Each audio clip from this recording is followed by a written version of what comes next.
পরিবর্তন news channel, আপনার কণ্ঠ আপনার পছন্দ। নমস্কার, পরিবর্তন নিউজ চ্যানেল আপনার স্বাগত আছে।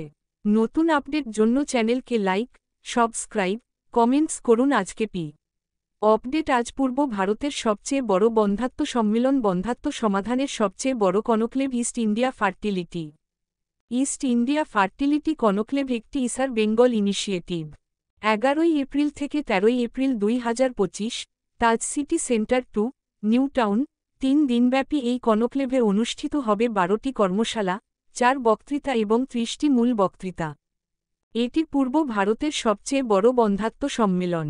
উর্বরতা সংরক্ষণ হল ডিম্বাণু, শুক্রাণু বা প্রজনন টিস্যু সংরক্ষণ করার প্রক্রিয়া, যাতে একজন ব্যক্তি ভবিষ্যতে জৈবিক সন্তান ধারণের জন্য তাদের ব্যবহার করতে পারে।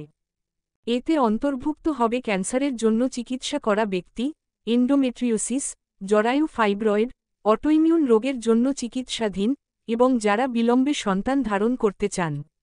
ভারতে 2,75,00,000 দম্পতি বন্ধ্যাত্বের সমস্যায় ভুগছেন। আমাদের রাজ্যের বাচ্চার জন্মের হার 2.192, যা দেশের অন্যান্য অংশের তুলনায় অনেক কম। বন্ধ্যাত্বের চিকিৎসায় আধুনিক প্রযুক্তির ব্যবহার সমস্যার মোকাবিলা করতে পারে। Indian society for assisted reproduction এর পশ্চিমবঙ্গ শাখার উদ্যোগে ইস্ট ইন্ডিয়া ফার্টিলিটি কনক্লেভ 2025 অনুষ্ঠিত হবে। সাংবাদিক সম্মেলনে উপস্থিত ছিলেন ইজা বেঙ্গল এর chairperson doctor Sudip Basu, doctor Dibyendu Bandyopadhyay, doctor Sujoy Dasgupta এবং doctor Parag Nandi, doctor Suparna Bhattacharya, doctor Aindri Sanyal, doctor M Rahman. সবাই ডাক্তাররা প্যানেল বক্তব্য ভাগ করেন।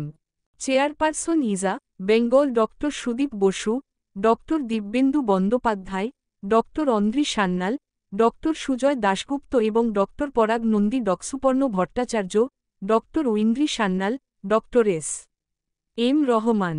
আগামী দিনে সন্তানহীন দম্পতির মুখে হাসি ফোটাতে ইস্ট ইন্ডিয়া ফার্টিলিটি কনক্লেভ 2025 এর আলোচনা এক নতুন দিগন্ত খুলে দেবে। ভিডিওটি দেখার জন্য ধন্যবাদ। আমাদের চ্যানেলটি সাবস্ক্রাইব করতে ভুলবেন না। ন্যাশনাল কনফারেন্সে প্রায় 50-র ওপর ন্যাশনাল ফার্টিলিটি আসছেন এবং 200 জনের ওপর লোকাল ডাক্তার এবং ইনফ্যান্টারি স্পেশালিস্ট একসাথে বসে আলোচনা করবেন যে আমরা যে কাজ করছি পরস্পরের সঙ্গে সমন্বয় সাধন করে, এক্সচেঞ্জ করে, এবং ভবিষ্যতে যাতে আরও ভালো কাজ করা যায় তার জন্য স্কিল এবং নলেজটা শেয়ার করা হচ্ছে। আমি আশা করছি এই কনফারেন্সের পরেই আমাদের কর্মপদ্ধতি আরও অনেক অ্যাডভান্স হবে। ডক্টর ঐন্দ্রী সান্যাল, যেটা এতক্ষণ আলোচনা করা হলো, লাইফস্টাইলটা আমার আছে একটা বড় ফ্যাক্টর। আর তার সঙ্গে অবভিয়াসলি যদি ইনফার্টিলিটি কারো থাকে তাহলে অল্প বয়সে ট্রিটমেন্ট করো, কারণ অল্প বয়সে ট্রিটমেন্ট করলে তার এত কিছু করতেও হচ্ছে না, তখন হচ্ছে সাধারণ মেডিসিন বা একটু পরামর্শ এগুলোই তার প্রেগনেন্সি এসে যাবে। হ্যাঁ, আমাদের একটা পাবলিক অ্যাওয়ারনেস প্রোগ্রামও থাকছে, আমরা চেষ্টা করবো যাতে পাবলিক অ্যাওয়ারনেসও বাড়ানো যায়। 400 থেকে 500 অ্যাটেন্ডেন্স। কিছু স্পেশাল পয়েন্ট বলতে যাতে অ্যাভয়েড করা যায়, ওটাই বোঝালাম যে লাইফস্টাইল নিয়ে এতক্ষণ যে কথাগুলো হলো, লাইফস্টাইল সব থেকে ইম্পর্টেন্ট। মানে থাকা, কী খাচ্ছেন, কতটা ঘুমাচ্ছেন, কীভাবে কতটা এক্সারসাইজ করছেন, কোনো অ্যাডিকশান আছে কি না, এই সবগুলো খুব ইম্পর্টেন্ট। আর যদি কোনো রকম ইনফার্টিলিটি ফ্যাক্টর আছে সন্দেহ হয়, মহিলাদের ক্ষেত্রে হোক, পুরুষের ক্ষেত্রে হোক, তার কোনো আগের থেকে কোনো মেনস্ট্রুয়াল প্রবলেম আছে, তাহলে অবশ্যই কম পর্যায়ে ডাক্তারকে দেখানো, কম পর্যায়ে ট্রিটমেন্ট করা, যাতে জিনিসগুলো অনেকটা অ্যাডভান্স না হয়ে যায়। এবং কম অবস্থায় ট্রিটমেন্ট করলে প্রেগনেন্সি হওয়ার চান্সটা অনেক বেশি হয়। মারা প্রেগনেন্ট হচ্ছে, যারা আইভিএফ বা অন্যান্য প্রেগনেন্ট হচ্ছে, এনারা তো সকলে আগে থেকে অনেক বাচ্চাদের মাঝে কিনা, কারণ মার বয়স বেশি বা বাবার বয়স বেশি, এই মনিটরিংগুলো খুব ইম্পর্টেন্ট। তার উপরে তো ওয়ার্কশপটা হচ্ছে that is for the highest একদম ঘুমের মধ্যে দুটো ঘুষে যদি বসে যায় তাহলে অনেকটা হচ্ছে না, বাচ্চা যখন বড় করতে বুঝতে পারছে। আপনি যে প্রশ্নটা এত বেশি আলোচনা করার দরকার, প্রত্যেক মহিলা ফিনান্সিয়ালি ইন্ডিপেন্ডেন্ট হতে চায়, তারা চাকরি থেকে গেলে আমরা এখন বলছি সামগ্রিকভাবে আমার কাছে যখন তিনি শেষ হয়ে যান তখন তার মাসিক বন্ধ হয়ে যান, সেটাকে আমরা মেনোপজ করি। কাজে যে 35 বছর বা 36 বছর বা 40 বছর বয়সে আসে না, এবং সেই প্রেগনেন্সি আসলে সে প্রেগনেন্সি অনেক সময় এত নর্মাল প্রেগনেন্সি আছে, আপনার হাই রিস্ক প্রেগনেন্সি বলবেন না, আইডিওটার আগে সে হাই রিস্ক নিয়ে আসছে। এবার আইডিও মানে কি তার চান্স বেশি লাগে প্রেগনেন্সি, সে অসাধারণ স্পেশালিটি, সেই স্পেশালিটির জন্য এই সংগঠন এবং এই সংগঠনটায় আমরা সবসময় সেই আলোচনা করার মতন একটা প্ল্যাটফর্ম, এই যে কনফারেন্সটা আমাদের 37 বছর বয়সে বিয়ে বয়সটা এক বছর হয়ে পরে সময় শুরু করে, বিয়ে করার পর আমরা এই ব্যাপারগুলো কিন্তু এসছে, সেই প্রেগনেন্সিটা ক্যারি করছে আমাদের বন্ধুরা প্র্যাকটিসে দেখতে হয়েছে।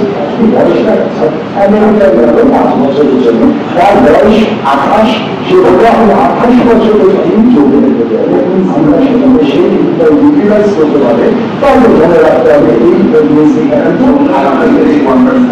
আমাদের সবাইকে জানাতে হবে যে এটা একটা রোগ, এই রোগটাকে ট্রিট করা যায় এবং ইকোকে কমনলি ট্রিট করে রাখা যায়। এগুলো বলতে হেড বা স্পার্ম বা নেকাস পয়েন্ট নিচেও যেটা 196 ডিগ্রি সেন্টিগ্রেড, এই টেম্পারেচারে যদি প্রায়োরিটাইজেশন করা হয় লেভেলটাকে করা হয়, আমাদের দুর্গা বা কানুপ্রিয়া আগরওয়াল উনি কিন্তু একজন ফ্রোজেন বেবি এবং তাকে 56 দিনের জন্য ফ্রিজ করে রাখা হয়েছিল এবং তারপরে ইতিহাস আমাদের সকলের জানা, যা হয়েছিল ডক্টর সুভাষ মুখার্জির সাথে।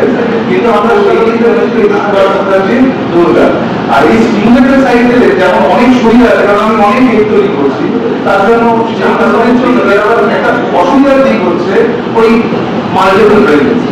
এই মাল্টিপল প্রেগনেন্সি একসময় মহিলার বয়স ওই 55 বছর হচ্ছে হাজবেন্ডের বয়স, এর মধ্যে অ্যাকসেপ্টেড হয় তারপরে, কিন্তু এটার মাধ্যমে যেটা হয় এটার কোয়ালিটি কিরকম আছে, দেখতে কেমন ধরে ভালো আছে, অর্থাৎ তার অনেকভাবে সেখানে সেই বয়স দিতে পারে না, যেটা তখন আমাদের কিন্তু আমরা ম্যাক্সিমাম মূল্য দিতে পারি এবং সেটা লিগালি, এবং সেটা নিতে গিয়ে আমাদের অনেক সময় মানে মাল্টিপল প্রেগনেন্সি আসে, সেটা অ্যাকসেপ্ট পেশেন্টটা খুব ভালোভাবে অনেক সময় করে।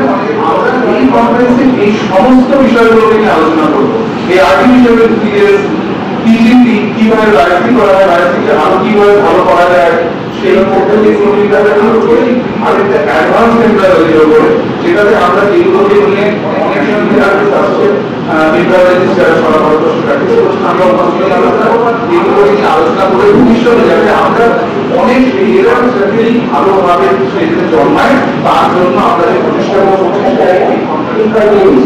আপনার অঞ্চলে অ্যারাউন্ড 400 সবকিছু ওরা ডিসক্রাইব করেছি। আমি স্টার্ট করবো যে একটা পেশেন্ট যখন আমরা সাকসেসটাকে কিভাবে আরো ভালো করে দিতে পারি, তো এই ইনোভেশনসের জন্য আমাদের কিছু অলরেডি মেনশন করেছে। That has also come into this ইমানুটাকে, স্ট্রংটাকে, এমব্রেটাকে, so that to almost all child আমরা রেফারেন্সেস পেশেন্টকে কি অফার করতে পারবো। নেক্সট ভেরি ইম্পর্টেন্ট যেটা লাগে আরো আর্টিফিশিয়াল ইন্টেলিজেন্সের মাধ্যমে আমরা এনেছি। নেক্সট যেটা আমাদের এই আলোচনাটা একটা ডিসকাশন টাইপের হোক, কিছু সাহিত্য নিয়ে না, আর আমরাও কিছু তাদের